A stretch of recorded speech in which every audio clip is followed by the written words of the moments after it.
Namaste. Today I'm going to read Volume 1, Book 2, Rudra Samhita, Part 2, Chapter 30. Description of Sati's casting off of her body and the subsequent disorder in the Shiva Puran.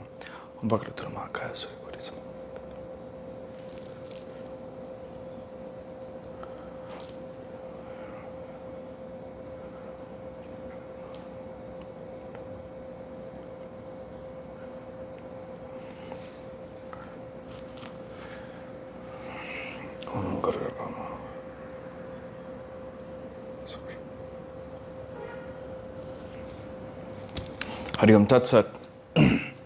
Narada said, when Sati, Shiva's beloved, became silent, what happened there? O Brahma, please tell me. Brahma said, observing silence and remembering her Lord with great respect, Sati the great goddess calmed down and sat on the ground in the northern wing.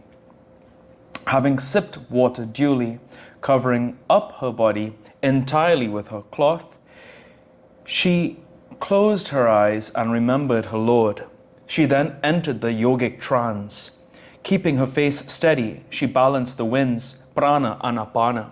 She then lifted up the wind, udana, from the umbilical region, stabilized it in the cardiac region, took it through the throat, and finally fixed it in the middle of the eyebrows.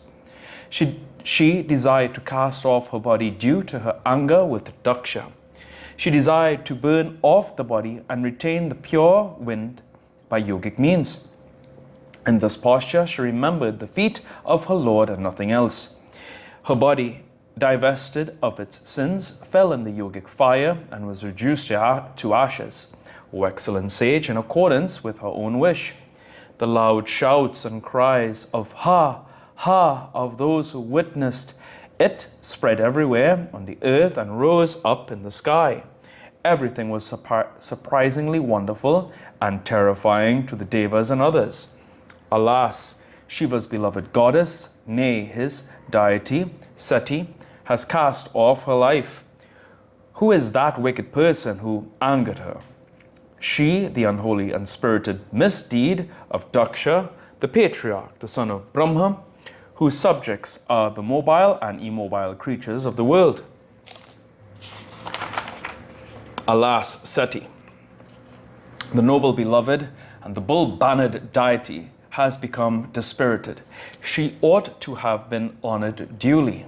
This patriarch of hardened heart, inimical to the Brahman, will definitely become infamous in the whole world.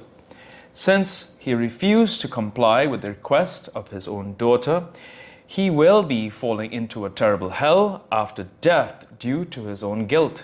When people were saying thus on seeing the self-immolation of Sati, her attendants rose up in anger with their weapons.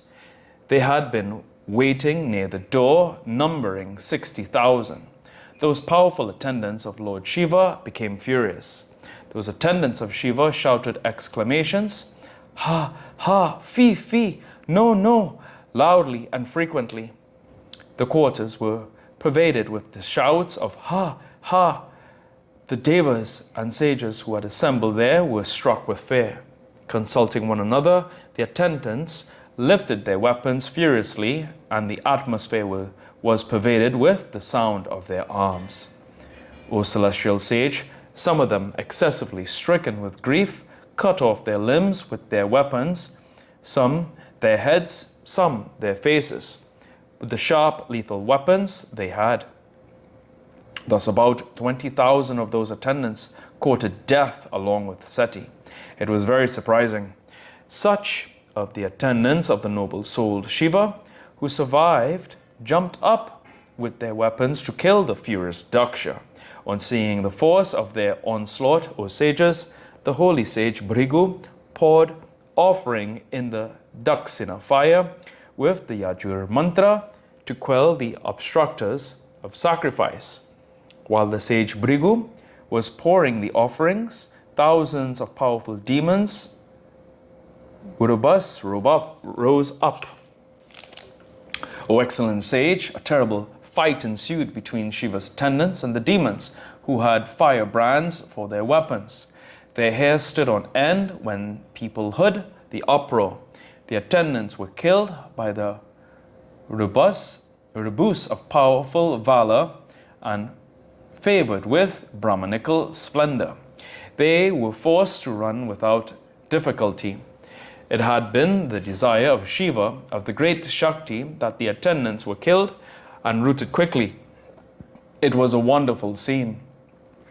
On seeing this, the sages, Indra and other devas, the Maruts, the Vishwadevas, the Ashvins, and the guardians of the quarters kept silent.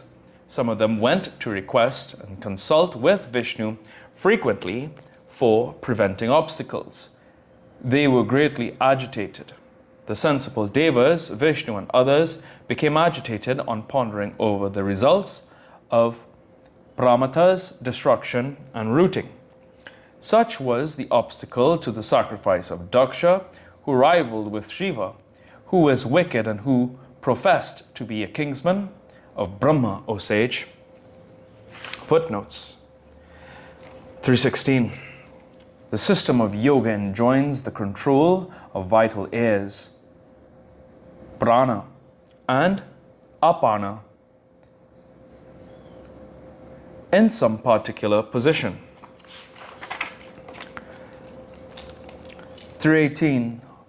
Rubus, they are the sons of Sudhanvan, a descendant of Angiras, severely named Rubhu, Vibhu and Vaja. Through their assiduous performance of good works, they obtained superhuman powers and became entitled to receive praise and adoration. Here ends today's reading of the Shiva Puran. Om Prabhu Prananatham Vyum Veshwanatham Jagannathanam Sadhapajam Vishwabhutanatham Shahanamide Om Kapura Gauram Karanavataram Sansara Samujaya.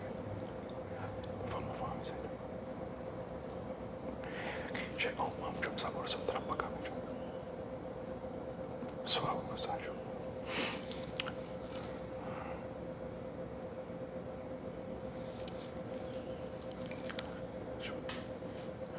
Om Diyo Mata Chapita Tvaya Diyo Bandhu Shvaja Sakat.